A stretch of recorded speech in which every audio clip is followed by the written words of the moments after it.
Bonsoir à tous, bienvenue, nous sommes le jeudi 9 novembre et nous commémorons ce jour la dédicace de la basilique Saint-Jean de Latran, cathédrale de Rome, mère de toutes les églises. À cette occasion, lors de la messe ce matin, le pape a énuméré 3 points dans son homélie: édifier l'Église, prendre soin de l'Église et purifier l'Église. On écoute un résumé de son homélie. Premier point dans l'homélie du pape, édifier l'Église. Quel est son fondement, s'est-il interrogé. Son fondement, dit-il, c'est le Christ, c'est lui la pierre d'angle. Et nous, poursuit le pape, nous sommes des pierres vivantes. Chacun de nous construit selon le don que Dieu a donné. Second point, prendre soin de l'Église, en ayant conscience de l'Esprit de Dieu qui habite en nous. L'Esprit Saint est la vie de l'Église. Nous sommes le temple de l'Esprit et nous devons cultiver l'Esprit, ne pas avoir une conduite contraire à l'harmonie que l'Esprit Saint met à l'intérieur de nous. Enfin, le pape appelle à purifier l'Église à partir de nous-mêmes.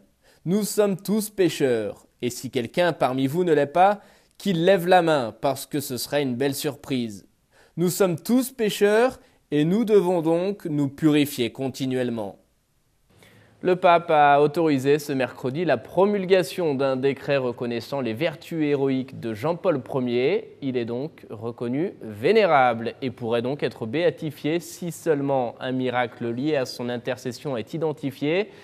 Jean-Paul Ier, je vous le rappelle, a eu un pontificat très bref, 33 jours exactement, mais le pape Sourire, comme on le surnomme, aura marqué les esprits par les rumeurs autour de sa mort, mais aussi par sa simplicité.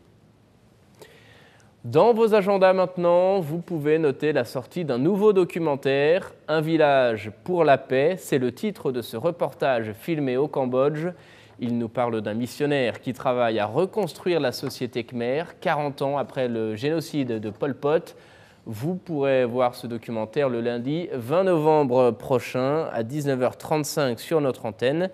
Mais en attendant, je vous laisse découvrir quelques images. Le Cambodge nous accueille sur ses terres arides, théâtre jadis de la dictature sanguinaire de Pol Pot. Une dictature qui a exterminé des centaines de milliers de personnes. 40 ans plus tard, la société paye encore l'héritage de ces crimes de masse. Le Cambodge est donc en reconstruction et les chantiers prioritaires sont la santé et l'éducation. C'est dans ce contexte que nous rencontrons une communauté khmer, malgré tout vivante et chaleureuse. Avec elle, le vicaire apostolique de Phnom Penh, Monseigneur Olivier Schmittesler. Ce prêtre des missions étrangères de Paris est un de ces artisans qui travaillent à reconstruire la société cambodgienne. Créatif et audacieux, il veut surtout donner aux Cambodgiens les outils dont ils ont besoin pour bâtir eux-mêmes l'avenir dont ils rêvent. Dans ce reportage, nous verrons les initiatives lancées par ce jeune évêque au service des plus pauvres, pour la paix, la santé et l'éducation. Un village pour la paix, dimanche 20 novembre à 19h35 sur Ciel et Lumière. Acheter des cigarettes au Vatican, c'est terminé. Le pape a décidé de mettre un terme à la vente de tabac au Vatican. Jusqu'à présent, les employés de l'État pontifical pouvaient acheter leurs cigarettes dans un magasin détaxé.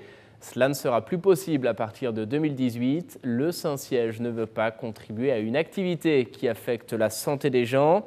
Aucun profit ne peut être légitime s'il met des vies en danger. C'est ce qu'a expliqué dans un communiqué le porte-parole du Saint-Siège.